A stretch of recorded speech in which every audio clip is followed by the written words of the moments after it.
You're watching Golden Boot TV. I'm here with Ian Harte, Mr. Left Foot.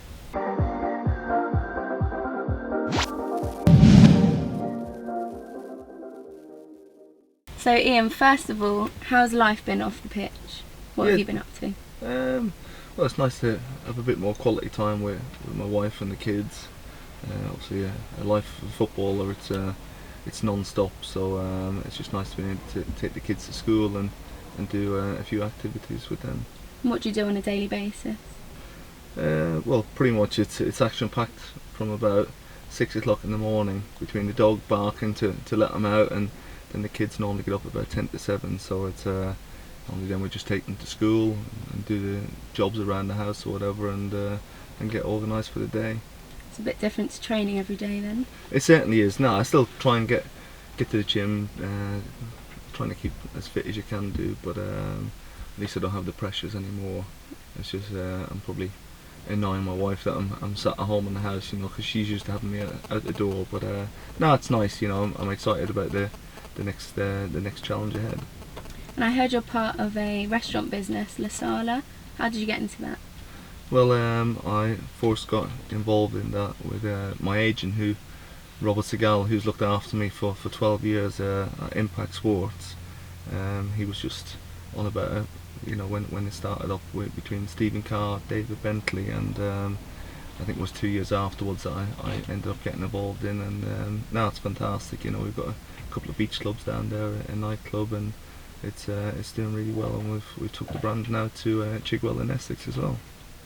And what do you do for them? Not too much, to be honest. I probably should be doing a hell of a lot more, I'm sure, if you speak to Rob about it, but yeah, it's already I'm looking forward to the summertime and going out with the family. Also the Golden White Party, which is I think it's on the 4th of June or 5th of June, so I'm looking forward to that, so it should be good. Nice. And most fans will link you to that great Leeds team. Where do you think that squad would finish in the league today? Well, I think football is moving.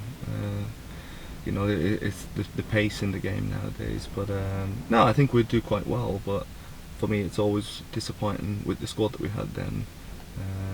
We came so close, but we never won anything. And unfortunately, the club's in a bad state at the moment. But hopefully, in the not so distant future, they can bounce back. And which free kick was your best? I've scored many free kicks, but probably for me it was in the quarterfinals against Deportivo at home. We won that game 3-0, and no, it was a brilliant evening. Obviously, capped it off with a goal. And did you ever have another job before playing professional football, or did you go straight into it from a young age? I used to kind of sell fruit at the side of the Nice. roads or whatever, so fruit and veg. But that was pretty much it. Not too much. And how did you get spotted by Leeds? Well, at the time, my uncle, who played right back, Gary Kelly, he was at Leeds, and I just ended up got invited across for a trial, and went across. Within 4 days, they'd asked me to sign, so I was absolutely delighted. Do you have any regrets from your career? Not too many. Of course, you've got ups and downs. It's been a really enjoyable one. Okay, I went to live in Spain, played in Spain, which is a great experience, and for me, no, I haven't got really any regrets, because what I've achieved through the career it's been pretty good. You say you went to Spain. What made you want to go to Spain and play for Levante? Well, at the time when I was at Leeds, Kevin Blackwell was the manager, and he did say to me that if I'd stayed around, I probably wouldn't have played, been forced choice, and at that time I was in the international setup, so I wanted to make sure that I was still playing for my country. And I was on holiday in Spain with my wife and the kids, and Rob just says, come on, we'll go up and have a chat with them, and then we decided that it was probably best that I went out there, and it was 3 years of a great experience. And did you have any low points in your career? Yeah, there was a few low points. Probably the first year in Spain, because I couldn't speak the language. My wife was living back in England, because we had to try and sell the house, and it was pretty difficult. But all in all, it's been pretty good for me. And what was the atmosphere like in the changing room after the game that Leeds got relegated?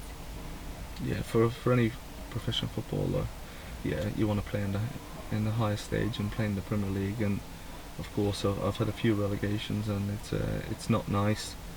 It's just it's either you sulk about it or you kind of try and bounce back and get the club back to where it belongs. But no, it wasn't a great time when it happened. Did they all sulk, or did they try and bounce back? Yeah, well, there's no point in sulking, so you have to bounce back. It's in my character, people have wrote me off for many years, and even when I was at Carlisle, and when I left Carlisle, I went to Reading and then on to Bournemouth. So it's it's obviously disappointing, but yeah, you just got to focus. And what was the most memorable moment of your career? There's so many good times I've had. To pick one, playing in the World Cup, playing in the Champions League, UEFA Cup, I've many a good highlights, but for me to pick one is pretty difficult. And speaking of the World Cup, the Euros are fast approaching now. You were in the 2002 World Cup, and do you remember when it all kicked off between Mick McCarthy and Yeah, Roy I was Keane? in the room when it did kick off, and What was that like? well, for a young lad, never having experienced a bus stop like that, it was yeah, it was pretty difficult. Not for me, but for the older players as well. With Niall Quinn that was there, Steve Staunton. So it's the last thing that we expected or wanted. We just wanted to all go smoothly, but yeah, I've got a lot of respect for Roy and for Mick, and I think it's probably left at that. And did you ever go back to visit Ellen Road? Do you ever go? Or? Yeah, I go down. I went to the training ground quite a bit, to be honest, and I took Jensen to his first football game since I've retired. We went to watch Leeds v Brentford, and he managed to spot his dad, a picture of his dad at the stadium. So he was pointing and saying, "Dad, that's you." So I thought I've got to get a picture, and yeah, no, of course it's a great club, great fan base, and just sad to see where they are at the moment. And what made you decide to finish your career at Bournemouth? Did you ever think of maybe going back to Leeds at all? No, to be honest, I think after what the team achieved that year, I didn't play that much in that season, but being a part of the group, the squad, and great bunch of lads, one of the best managers, the attention to detail that he walks on day in day out, and you can see why they're doing so well this year in the Premier League. It's for me, it was probably capped off, winning the league, and I thought I'd rather go out and finish on a high than dropping down divisions.